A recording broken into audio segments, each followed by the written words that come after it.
చిన్నప్పటి నుంచి నాకు అసలు దేవుడు అంటే అంతగా ఇష్టం ఉండేది కాదు. భయం లేకుండా అట్లా ప్రవర్తిస్తూ ఉండేదాన్ని. కానీ ఏదో కోల్పోయిన బాధ చిన్నప్పటి నుంచి అట్లా ఒంటరిగా నాకు అంటే చాలా ఇష్టం. అట్లానే నా బాల్యం అంతా గడిచిపోయింది. 10వ తరగతి అయిపోయింది. తర్వాత పాలిటెక్నిక్లో జాయిన్ అయ్యాను. అప్పుడే ఫస్ట్ టైం దేవుని తెలుసుకున్నాను. మా ఊళ్ళో తోటి సహోదరులు క్రైస్తవులు ఉండేవాళ్ళు. మా అమ్మగారికి బాగోలేదు, అప్పుడు చాలా సీరియస్ అయిపోయింది, ఓవర్ బ్లీడింగ్ అవుతుంది. అయితే ఏం చేయాలో ఏం అర్థం కావట్లేదు. ఎన్ని హాస్పిటల్స్ తిరుగుతున్నా కానీ అక్కడ ఏమీ తగ్గట్లేదు. మా రూమ్లో ఉన్నటువంటి క్రైస్తవ సహోదరులకి నువ్వు వచ్చి ఒకసారి ప్రార్థన చేసినట్లయితే దేవుడు నీ మన ఆలోచించి మీ అమ్మకు స్వస్థపరుస్తాడు అని చెప్పేసి చెప్పింది నాకు.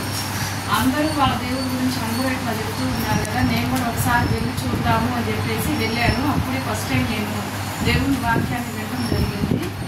నేను నా కోసం అయితే ఎక్కువ ప్రార్థించుకోలేదు, కానీ మా అమ్మ బాధను చూడలేక దేవుని సన్నిధిలో మోకరించి అడిగాను. దేవుడు అంటే కూడా ఎవరో తెలియదు అసలు నాకు. నువ్వు ఉన్నావని నేను నమ్ముచున్నానయ్యా, నీవే నిజమైనటువంటి దేవుడు అయితే కనుక మమ్మల్ని స్వస్థపరిస్తే నేను నిన్ను నమ్ముకుంటాను ప్రభు అనుకున్నాను. అలాగే ఫాస్టింగ్ ఉండి ఒక 2 వీక్స్ ప్రేయర్ చేశారు.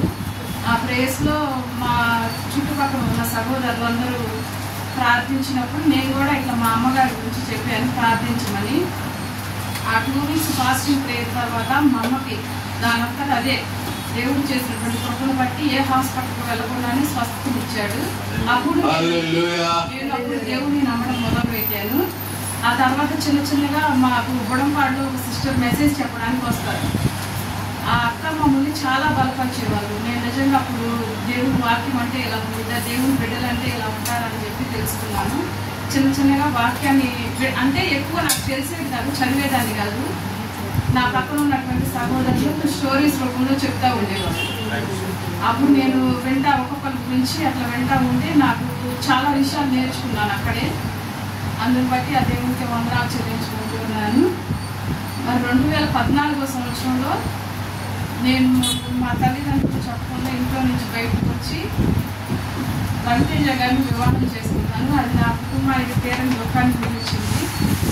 అది దేవుని చిత్తమే అయ్యి నేను వచ్చానని అనుకుంటున్నాను.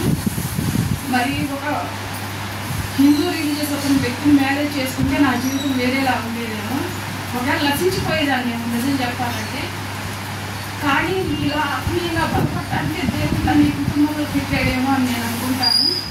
మరి నాకు మధ్యలో అనేక రకాలైన శోధనలు వచ్చినాయి. నువ్వెందుకు ఇట్లా నమ్ముకొని ఉన్నావు అని మా అమ్మ వాళ్ళు అడిగాను. నేనేం చెప్పేదాన్ని కాదు, ఏడ్చేదాన్ని. చెప్పినా కానీ వాళ్ళు నమ్మేవాళ్ళు కాదు. పక్కన వాళ్ళు ఏదో ఒకటి మాట్లాడుతూ ఉండేవాళ్ళు. మా అమ్మోళ్ళు కూడా ఒకసారి ఇక ఎలా పడితే అలా మాట్లాడేదన్నమాట. ఒకసారి నా ఏటీఎం కార్డులో డబ్బులు పోయింది.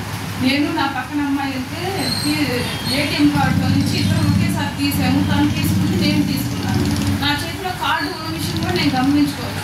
నెక్స్ట్ తర్వాత మెసేజ్ వచ్చి చూస్తే ఏటీఎంలో 4000 ఉంటే కార్డులో ఆ 4000 ఎవరో డ్రా చేసినట్టు వచ్చింది. మా నాన్న అర్థమైతే వేరే వాళ్ళకి ఇచ్చేవాళ్ళని నా మీద బాగా కోపం పెంచుకున్నాడు. ఎంతకంటే 3 రోజులు నాతో మాట్లాడలేదు.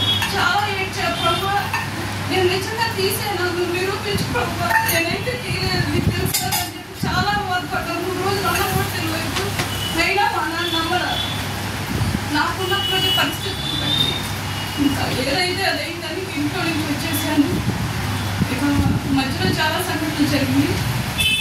వచ్చి వివాహం చేసుకున్న తర్వాత దేవుడు మా కుటుంబాన్ని కట్టిన పెట్టడానికి వందనాలు చెల్లించుకుంటున్నాను. మరి పిల్లలు కూడా నాకు పుట్టరు అని అన్నారు. అలాగే దేవుడు ఇద్దరు చక్కని పిల్లలతో దేవుడు నన్ను ఆశీర్వదించారు. మరి వారికి ఉన్నటువంటి సమస్యలు కూడా దేవుడు త్వరలో తొలగిస్తాడని అనుకుంటున్నాను. మరి మా జీవితంలో చూసినట్లయితే ఈ 10 సంవత్సరాల జీవితంలో మాకున్నటువంటి కష్టాలు ఎవరో తీర్చలేదు. మా అత్త మరి మా అత్త ద్వారా దేవుడు మాకు ప్రేమను పంచి విధానాన్ని పెట్టుకుంటూ చెల్లించుకుంటున్నాను. మరి ఒక 2 పాప పుట్టినాక 2 years అయితే జాబ్ కూడా లేదు. మా అత్త మమ్మల్ని పోషించింది. నిజం చెప్పాలంటే ఈ లోకంలో ఎవరు ఆదరించలేదు మమ్మల్ని. మా అత్త లేకపోతే మేమేమైపోయేవాళ్ళం అని చెప్పి అనుకుంటాము. మరి ఆ రకంగా మా కుటుంబాన్ని మా పిల్లల్ని దేవుడు ఆశీర్వదించాడు. రీసెంట్గా 1 year బ్యాక్ అయితే మా హస్బెండ్ వేరే స్టేట్ వెళ్ళి ఇక్కడ జాబ్ చేయడానికి ఇప్పుడు ఇచ్చిన విధానాన్ని బట్టి వందనాలు చెల్లించుకుంటున్నాను. ఎప్పుడో ఈ జాబ్కి అప్లై చేశాడు కరోనా టైంలో, కానీ ఆ జాబ్ ఎందువల్ల రాలేదో ఆ దేవుడికే తెలుసు. మరి ఈ 10 సంవత్సరాల జీవితంలో ఏ విధంగా ఉండాలి, ఏ విధంగా ప్రవర్తించాలో ప్రభువే మాకు నేర్పించాడు. మేము ఎప్పుడైతే మేము తగ్గించుకోవడం మొదలుపెట్టామో దేవుడు మమ్మల్ని హెచ్చించాడు. మరి ఈరోజు నూతన గృహంతో అదేవిధంగా బిడ్డల విషయంలో కూడా ఎన్నో అద్భుత ఆశ్చర్యకార్యాలు చేసిన ఆయనకే వందనాలు చెల్లించుకుంటున్నాను. ఇంతగా మా జీవితాన్ని మార్చినటువంటి ఆ దేవునికే వేలాది వందనాలు చెల్లించుకునే సాక్ష్యాన్ని